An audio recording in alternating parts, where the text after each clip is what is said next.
We both do the same thing. Oxidize. Do they oxidize? It's the opposite. Reduce. They reduce. So one of them is actually stronger than the other. Reduce.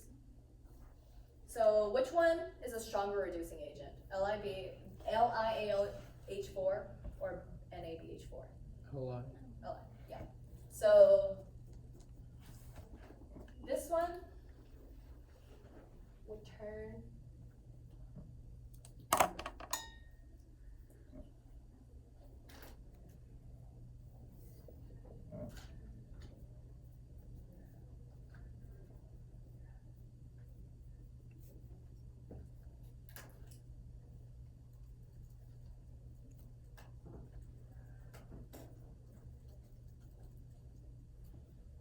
actually Yeah, that's relief.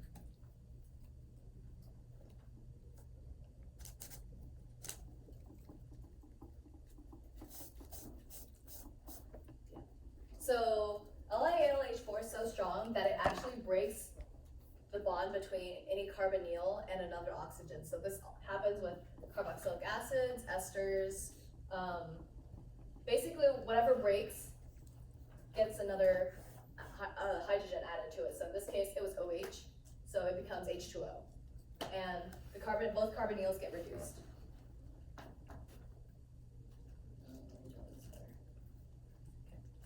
And what about NABH4? What does it reduce? Only ketones and aldehydes. So what happens to the acid then? Nothing. Nothing.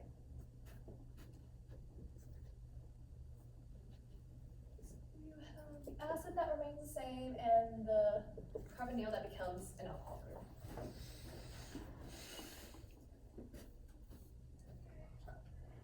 What did you just say?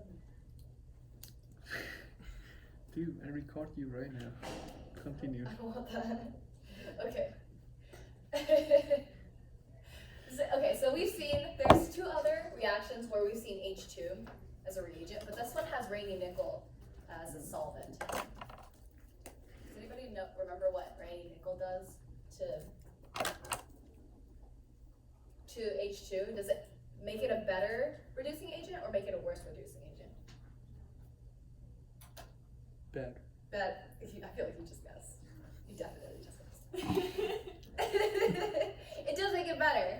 So much actually that it ends up reducing the carbonyl as well. Because when we've seen H2 palladium, that doesn't reduce carbonyls. But if you add Raney nickel to H2, then it actually does reduce. So it basically reduces everything. So the alkene becomes an alkane, and the carbonyl becomes an OH group.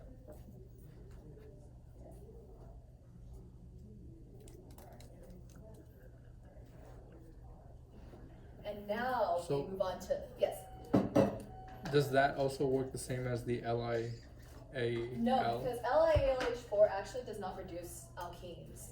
Oh, So only one of them reduces everything. okay. It's H2. So the H2 palladium reduces alkenes but not carbonyls, and LiAlH4 reduces carbonyls but not alkenes, or multiple bonds basically. So only one of them reduces everything. So now we move on to oxidation reactions.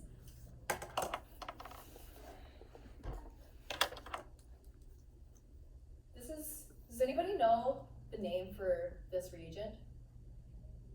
Jones. Oh.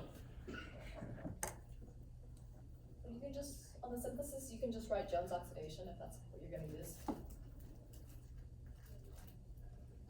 So what happens to the alcohol, the primary alcohol group when using Jones?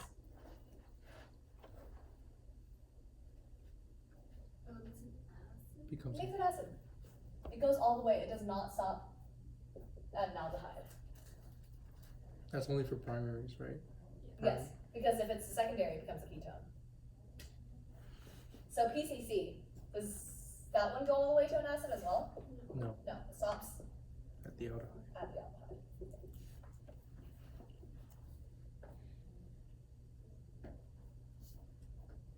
And And now we have HCl ether at 0 degrees. What this does is this actually ends up making a tertiary alkyl halide. So this is basically, this follows SN1 pathway.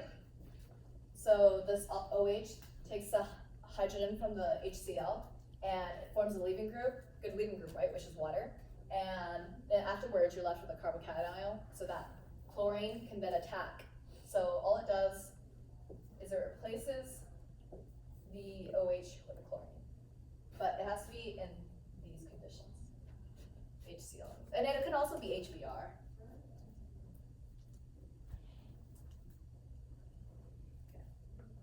So one of your favorite reactions, PBr3, PCl3, or P/I2. All of these do the same thing. And it's SN2, basically, SN2-like. Replaces the OH with whichever halide you're adding. So it could be a bromine, a chlorine, or an iodine. But we don't really see that iodine reaction much. Also, a really uncommon reaction, HiO4. What it does, it cleaves vicinal syndiols. But this is very specific, and it has to be vicinal syn. If it's not syn, it's not going to cleave it. So basically, the two OHs have to be next to each other, and either both on wedges or both on dashes. So I'm gonna erase that reduce because I don't have any room. And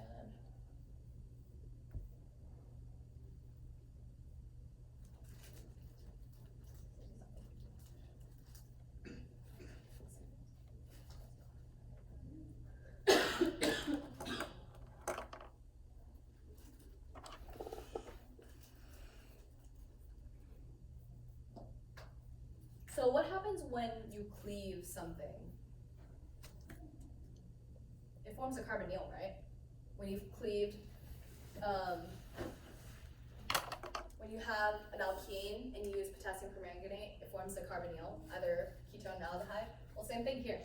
All it does is it cleaves syndiols and it forms either a ketone or an aldehyde. So this one forms an aldehyde.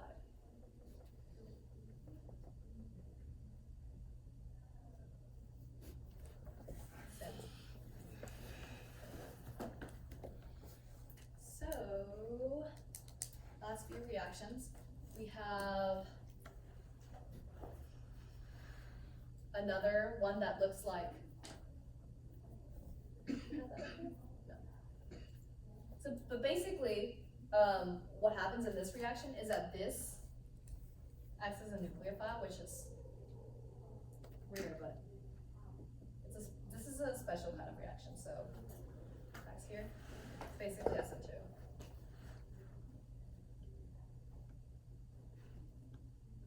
But remember, this is also a strong base. So the criteria for Williamson ether is that whatever that your alkyl halide must be a primary alkyl halide. Otherwise, it undergoes what mechanism? E2. So alkyl halide must